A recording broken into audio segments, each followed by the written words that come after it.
প্রিয় দর্শক, আমি Arun Kumar Biswas, detective fiction writer. আপনাদের সবাইকে আমন্ত্রণ জানাই আমাদের ব্যাংক অফ নিবেদিত বই ভালোবাসি তোমার এই অনুষ্ঠানে। আমাদের আজকের পর্বে এই আড্ডা দিতে এসেছেন আমাদের সঙ্গে স্নিগ্ধা রেজওয়ানা। তিনি পেশায় একজন লেখক এবং শিক্ষক, জাহাঙ্গীরনগর বিশ্ববিদ্যালয়। আপা কেমন আছেন? অনেক ভালো আছি। আপনি ভালো আছেন? Definitely. I don't afford to be মানে খারাপ থাকা, এটা আমি মজা করে বলি। আপনিও, আপনাকে দেখে তো মনে হচ্ছে যে আপনি বইয়ের মানুষ। তারা সাধারণত ভালোই থাকে, হাস্যোজ্জ্বল থাকে। আচ্ছা, আপনার বই নিয়ে কথা শুনতে চাই।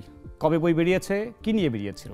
আচ্ছা, না দেখুন, আমার কাছে আমার বই বের হয়েছে হচ্ছে 2022-23 সালে। ওকে। আর আমার বইয়ের নাম ছিল নারী সত্তার অন্বেষণে, ঐতিহ্য থেকে বেরিয়েছিল। আর এর প্রকাশক ছিল ধ্রুবয়েশ, মানে প্রচ্ছদ করেছিলেন, প্রচ্ছদ শিল্পী ছিলেন ধ্রুবয়েশ। তো বইয়ের ব্যাপারটা কিন্তু খুব ভিন্ন, তার থেকে ইন্টারেস্টিং আমি আজকে জীবনে যেখানে দাঁড়িয়ে আছি এটা একটা বইয়ের কারণে। আপাতত বসে আছেন? হ্যাঁ, আপাতত বসে আছি, কিন্তু এটা একটা বইয়ের কারণে। এই পুরো গল্পটাই বই থেকে শুনতে চাই। আচ্ছা, আসলে যেটা হয় যে আমি আমার কিশোর জীবনটা কিন্তু ভীষণ রকমের মানে ওই কোড অ্যান্ড কোড খুব ভালো মেয়ের মতো না, মানে আমার না টমবয় না, আমার প্রিয় খেলা ছিল হচ্ছে চিলেকোঠা থেকে দোতলা থেকে লাফ দেওয়া। ঠিক আছে, হ্যাঁ হ্যাঁ, এবং লাফ দিয়ে কত দূর যাওয়া যায়। তো ওই অর্থে আমি এবং ট্রেডিশনাল, আজকে আমি একজন শিক্ষক বটে বিশ্ববিদ্যালয়ে, কিন্তু ট্রেডিশনাল যে আমাদের মুখস্থ পড়াশোনা এটা আমার কখনো ভালো লাগতো না। তো আমি যখন সপ্তম শ্রেণীতে পড়ি তখন সমরেশ মজুমদারের সাতকাহন কোনো একভাবে আমার হাতে এসে পড়ে, এবং ওই সাতকাহনের যে দীপাবলি সেও সাথে নেই পড়তো আর কি, সপ্তম শ্রেণীতেই পড়তো। তো ওই যে দীপাবলি যখন আমি পড়ছি, শিলিগুড়ি যখন পড়ছি, তখন আমি জীবনে প্রথম আবিষ্কার করলাম যে ওই ওই চরিত্রটা কোনো না কোনোভাবে আমার চরিত্র। ডুয়ার্সের চা বাগান, শরীদ শেখর। হ্যাঁ, এবং সেই যে আমার মনে আছে সামহাও আমাদের সময় কিন্তু, আমি জানি না এখনের গল্পটা, আমাদের সময় কিন্তু বই পড়াটা এক ধরনের মানে হবি হতে হবে। আবার মধ্যবিত্তের বাবা মার একটা থাকে না যে সারাক্ষণ গল্পের বই না, পড়ার বই পড়তে হবে, এরকম একটা চর্চাও থাকে। তো আমি বই পড়তাম হচ্ছে লুকিয়ে লুকিয়ে। আমি এমন একটি রেস্ট্রিক্টেড ফ্যামিলিতে ছিলাম যেখানে হচ্ছে যে পড়তে হবে, পড়ার বই। কিন্তু আমার মনে হয় যে আমি এত বেশি অন্য বই পড়েছি যেটা বলার বাইরে। এমন না যে সাতকাহন আমি প্রথম পড়েছি, অর্থাৎ আমার বই পড়ার অভ্যাসটা হচ্ছে একেবারে ছোটবেলা থেকে।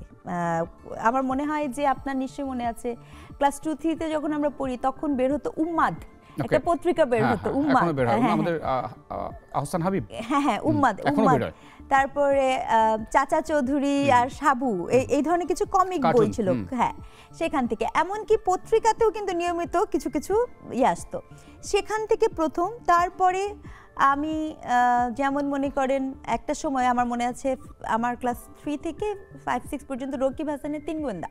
ওকে, আমরা ডিটেকটিভ নিয়ে কথা বলতে চাচ্ছিলাম, একটু আগে অফ দ্য স্ক্রিনে বলেছি। তো আপনার নিশ্চয়ই ডিটেকটিভ গল্প এটা পড়তেও তো অনেক মানে ভালো লাগতো, তাই না? না মানে ডিটেকটিভ বইয়ের ব্যাপারটা যেটা হয়েছে যে আসলে ওই যে আমার কাছে কেন জানি না একটা বয়স এবং এই যে থ্রিলার, হ্যাঁ যত না ডিটেকটিভ বই যে আপনার একটা অ্যাডভেঞ্চারের মধ্যে জানা এবং কোনো কিছু জানতে চাওয়া। এবং আমার কাছে এটাও মনে হয় যে ডিটেকটিভ বইয়ের একটা ভালো দিক কি, এটি আপনাকে এক ধরনের রেশনাল বিং করবে, বিকজ আপনি যে লজিক্যাল সিস্টেমটা আপনি যদি দুটোকে 2-2 4 না মিলাতে পারেন, আপনি এটাই করবেন। এবং আমার মনে আছে আমরা ফেলুদা পড়েছি একটা সময় সত্যজিৎ রায়ের, এবং এটা তো মনে হয় ছবিও বেরিয়েছে, মানে সেটাও দেখা হয়েছে বেশ কিছু। হ্যাঁ হ্যাঁ, তো এইটা একটা ফেজ গেছে আমাদের সময়। এবং আমার মনে আছে যে 21-এর যে বইমেলার একটা প্রধানতম আকর্ষণ ছিল এই জন্য বই কেনা, যে সেখানে বই ডিসকাউন্টে পাওয়া যায়। ওকে, 25%। এবং আপনি কি একটু বলে রাখি, আপনি কি জানেন যে আপনার সামনে একজন জলজান্ত গোয়েন্দা লেখক বসে আছে? আমার ক্যারেক্টারের নাম অলোকেশ রয়। আচ্ছা আচ্ছা আচ্ছা, আপনার চরিত্রের নাম ওই অলোকেশ কি আপনি নিজেই?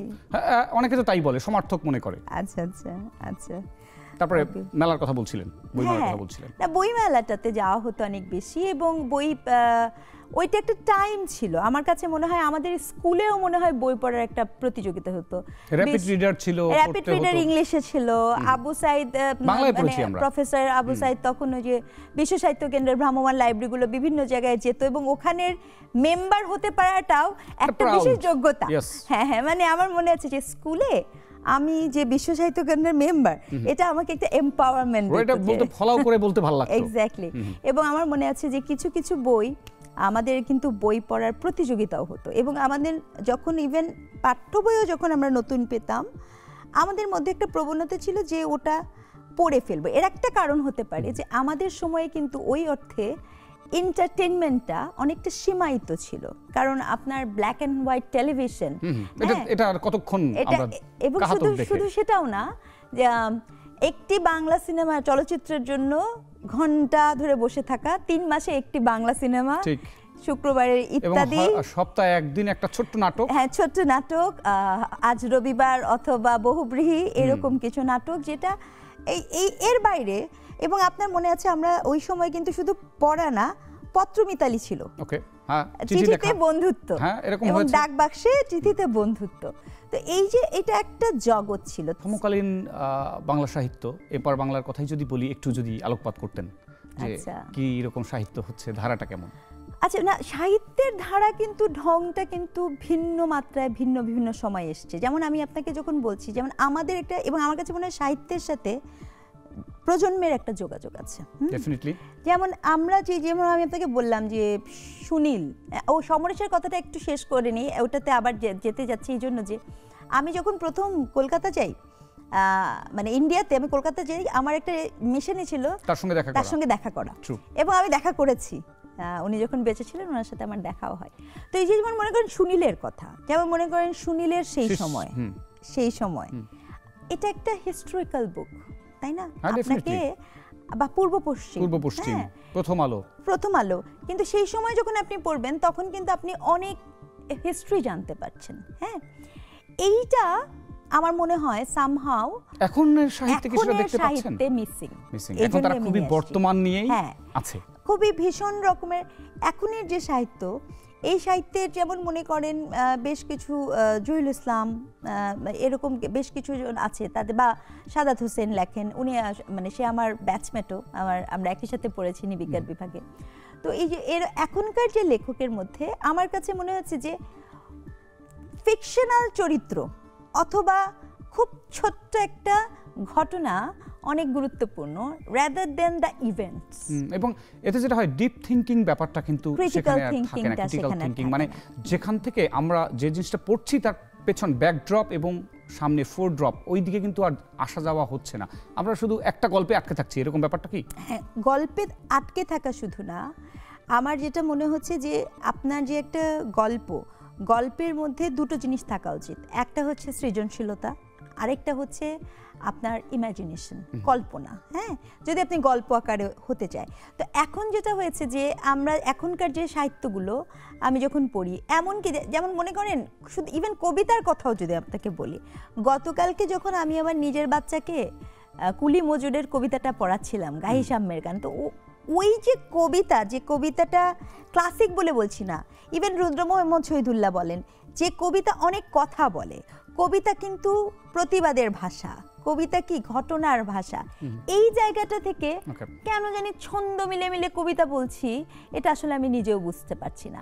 আপনি দেখেন মোজাফফর হোসেনের যেই অনেক ভালো লেখেন, এখন বাংলা একাডেমিতে উনি জব করেন, উনি খুব ভালো লেখেন। বা আমরা একটা সময় রম্য রচনা পড়েছি সৈয়দ মুস্তাফা আলীর, হ্যাঁ, যে অসাধারণ রম্য রচনা। কিন্তু আমাদের সন্দীপ চৌধুরী বলেছেন যে এখন আর কি রম্য লিখবো, জীবনে তো আনন্দ নাই, সেই হাসিটাই হারিয়ে গেছে আমাদের সাহিত্যে। বা আমাদের যে সাহিত্য আমরা পড়েছি সেখানে সফলতা ছিল হচ্ছে দায়িত্ব। আপনার লেখার মধ্যে নিশ্চয়ই এই বিষয়গুলো রয়েছে, যেহেতু আপনি একেবারে মানে অ্যানথ্রোপোলজি নিয়ে পড়ছেন এবং লিখছেন, তো নিশ্চয়ই সেখানে জীবনের গভীরতর মানে আমরা খুঁজে পাই ভীষণ রকমের। আমার যেই গবেষণা গ্রন্থটি বের হয়েছিল সেটি নারী সত্তার অন্বেষণে, নামেই বোঝা যায় সত্তাকে খুঁজে বের করা, এবং সেটির মধ্যে সার্চিং ফর দ্য সেলফ, এবং সেখান থেকে rainy ডেকার্তে I exist therefore I am, আমি আছি এই অস্তিত্ব আপনি কখন বোঝেন? Right. একজন মানুষ কখন আসলে বুঝতে পারে, আপনি কখন বুঝতে পেরেছিলেন যে আপনি আছেন? যেদিন আপনি প্রথম আয়নায় আপনার প্রতিচ্ছবি দেখেছিলেন। True. আপনি ক্লিনিক্যালি ডেড হয়ে যায়। আমরা কিন্তু আমাদের অস্তিত্ব জানান দিতে পারি আমাদের নিজের অস্তিত্বের মধ্য দিয়ে। এই সেলফটা আসলে মেয়েদের ডেভেলপ করে কিনা। আচ্ছা, আমরা একটা অন্য প্রশ্ন করি, চা না কফি? আপনি যখন তেষ্টা বোধ করেন, চায়ের প্রতি পক্ষপাত নাকি coffee? Coffee. Good, thank you. ভীষণভাবে same here, coffee। Same here. এবং আমার অলোকেশ রয় ডিটেকটিভ, তিনি বলেন যে আমি তো কফি কোহলিক। আচ্ছা আচ্ছা। মানে এটার একটা ব্যাপার কিন্তু রয়েছে, একটা চনমনে একটা ব্যাপার। না না, ডেফিনেটলি। কারণ আমি তো বলি, আপনি যেরকম বললেন সুন্দর করে, সুন্দর ভাষায় কফি কোহলিক, আমি একটু। তবে একটা কিন্তু ঠিক যে সন্ধ্যার পরে কফি খেলে অনেক সময় ঘুমের সমস্যা হতে পারে। বইমেলা নিয়ে একটু কিছু বলুন, আমরা একেবারে শোয়ের শেষ দিকে চলে এসেছি। 2 লাইনের মধ্যে কিছু বলুন, পাঠক এবং বইমেলা। গবেষণা করতে হবে না, as you are thinking of. না, গবেষণা না, ভাবছি কি বলবো আর কি বলবো না, ভাবছি ইতিবাচক বলবো নাকি যেটি ভীষণ রকমের পীড়া দিচ্ছে সেই গল্প। ওই পীড়াটাই শুনি। আচ্ছা, আসলে পীড়াটার গল্পটা কিন্তু গত বছরের বইমেলা থেকে শুরু। আমাকে যখন গত বছরেও বলা হলো যে এবছর বই বের হলো না, তখন আমি বলেছিলাম যে গবেষণা বই তো আসলে এত সহজে বের করা যায় না, গবেষণা করতে হয় তারপরে গবেষণা বই বের হয়। তো গত বছর থেকেই কিন্তু বইমেলার মধ্যে একটা মবের তৈরি হয়। আপনি যদি একটু রিলোকেট করেন দেখবেন যে কে বইমেলায় যাচ্ছে, কে কোন বই বেরোচ্ছে। দেখুন, বই নানা রকম বের হতে পারে। আমি বলছি না যে খুব আপনি বইয়ের শিল্পের মান নির্ধারণ করা কিন্তু সমস্যাজনক। আপনি শিল্পকে পাঠক, আপনি যে বইটা লিখেছেন পাঠক আপনাকে গ্রহণ করছে, তার মানে আপনার পাঠের চাহিদা আছে, তাই তো? তো সেই ক্ষেত্রে গত বছর সেখানে মানসম্মত পাঠকের একটা ব্যাপার চলে আসে। অবশ্যই না, এখানে মানসম্মত আমার কাছে এই যে ভাষাটা, এটা না আমার কাছে খুব সমস্যাজনক মনে হয়। বাবিও একটু। হ্যাঁ, কারণ আমার কাছে মনে হয় আপনি এখানে পাঠককে এক ধরনের বর্গীকরণ করছেন। এ ক্যাটাগরি পাঠক, বি ক্যাটাগরি যদি না পড়েন তাহলে আপনি মানসম্মত। হ্যাঁ, তাহলে আপনি মানসম্মত না। এই ধরনের একটা সংকট থেকে আপনার উত্তর পেয়ে গিয়েছি। আমরা আজকের বক্তব্যের মানে আমাদের আলোচনার প্রায় শেষ দিকে। আপনি এসেছেন আমাদের সঙ্গে, আমাদের আড্ডায় অ্যাটেন্ড করেছেন, আপনাকে অশেষ ধন্যবাদ স্নিগ্ধা রিজওয়ানা। আমরা অপেক্ষা করছি আবার নতুন কোনো শোয়ে হয়তো আপনার সঙ্গে কথা বলবো। প্রিয় দর্শক, আমাদের বই ভালোবাসি তোমার অনুষ্ঠানের আজকের পর্ব এখানে ইতি টানছি। দেখা হচ্ছে খুব শীঘ্রই অন্য কোনো অতিথির সঙ্গে অন্য কোনো পর্বে। সে নাগাদ ভালো থাকুন, সুস্থ থাকুন এবং অবশ্যই বইয়ের সঙ্গে থাকুন।